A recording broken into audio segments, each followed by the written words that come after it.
Então, interoperabilidade nada mais é que uma nova forma de trabalhar e disponibilizar serviços, sendo um tema que a gente já mencionou, além de inovador, extremamente abrangente. No caso, a interoperabilidade que a gente está mencionando nada mais é do que aplicações que são baseadas em um novo conceito, um novo paradigma, que nada mais é que é o SOA, ou seja, arquitetura orientada a serviços. Isso. Sendo, no caso, que funcionalidades, cadastro de funcionário, cálculo de folha de pagamento, essas funcionalidades, esses requisitos das aplicações, eles vão passar a ser vistos como serviços. Então, nossas funcionalidades passam a ter uma outra denominação, que vão ser utilizados por aplicações distribuídas.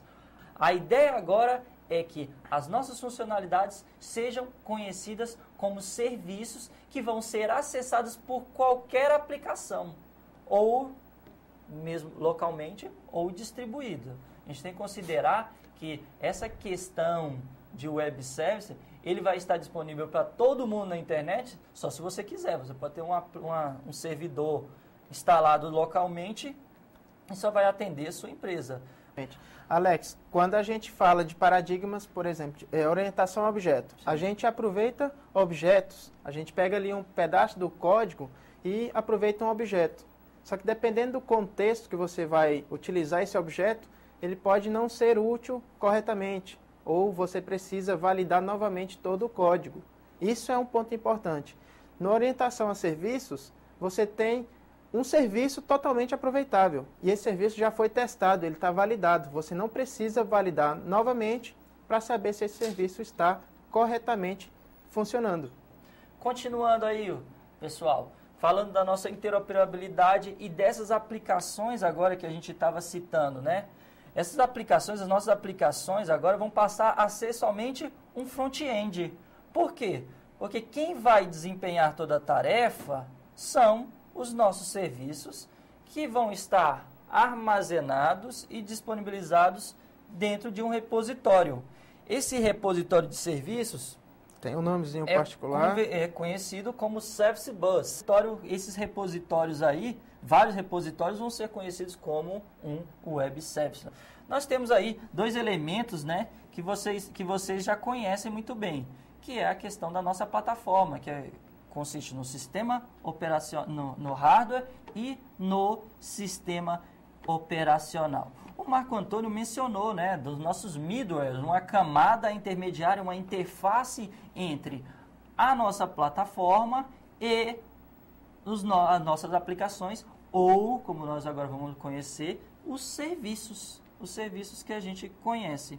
Só que, no decorrer do tempo, com a expansão da internet, como a gente havia mencionado, e a criação de tecnologias como o XML, abriu-se espaço para que essa camada de middleware, essa camada intermediária, fosse desempenhada pelos nossos web services, pessoal. Web service nada mais é do que um middleware que permite a interoperabilidade entre arquiteturas e aplicações diferentes, tá ok? Continuando aí. As vantagens agora, não é? É isso mesmo, as vantagens de se trabalhar em ambientes de sistemas distribuídos, Marco Antônio. Com web service. Isso mesmo. A primeira grande vantagem, pessoal, é a disponibilidade do sistema. O sistema web sempre vai estar disponível, fornecendo o serviço que as aplicações necessitarão. Isso é o quê? Características que tornam possível utilizar a internet. Já que o web service, ele permite a sua publicação na internet, os sistemas não precisam estar exclusivamente em um ambiente local ou utilizar algum tipo de rede, por exemplo, VPN. Não, isso não deixa de ser necessário. O sistema web service, você pode publicar o serviço e pessoas em qualquer lugar que tenham acesso à internet terão acesso ao serviço. Isso é uma grande vantagem. Antigamente, com aquelas tecnologias que nós mostramos anteriormente, RMI, Corba, RPC, o tipo de publicação e disponibilidade do serviço era um pouco mais complexo. Às vezes, era possível apenas uma disponibilidade local. Com Web Service, isso muda. Outra vantagem que temos aqui no slide, a questão de, bem como sua neutralidade de plataforma. Essa é outra grande sacada. O que é que todo sistema operacional, toda plataforma tem? Tem um servidor web.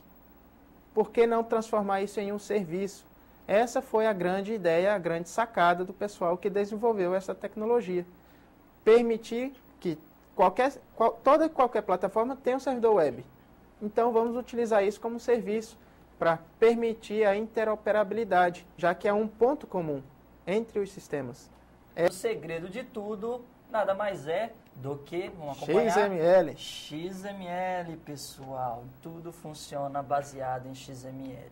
Então vamos conhecer aí, vamos falar um pouquinho sobre o XML. Pessoal, XML foi definido em 1996 pelo consórcio W3C, né? World Wide Web Consórcio, que regulamenta todas as bases para a utilização de tecnologias na internet. O XML é uma tecnologia para a web, né? Voltada para a web, como uma linguagem de marcação, assim como o HTML que vocês já conhecem. Por que o HTML e o XML são tão próximos? Porque eles descendem da mesma linguagem ou da mesma metodologia mãe. São parentes. São parentes muito próximos, né, Marco Antônio? Exatamente. Então vamos dar uma olhadinha aí sobre isso também, pessoal. Olha só quem é o pai das duas, ou mãe, né? Como queiram, né? Como queiram. Então, o SGML é a linguagem mãe, tanto para o XML quanto para o HTML. Lá do SGML, que é uma linguagem também já um tanto já antiga, 1980 mais ou menos, já existia esse conceito de linguagem de marcações. Marcações com elementos baseados em tags, pessoal. As tags que vocês viram nas linguagens do semestre passado. Isso. E aí os elementos que permeiam, que compõem, são as tags. E aí você tem flexibilidade para compor tags da maneira que convier, que for mais interessante para solucionar o problema na aplicação. Só que isso gera um probleminha, não é? Olha só no slide. Ela é completa, flexível, porém complexa.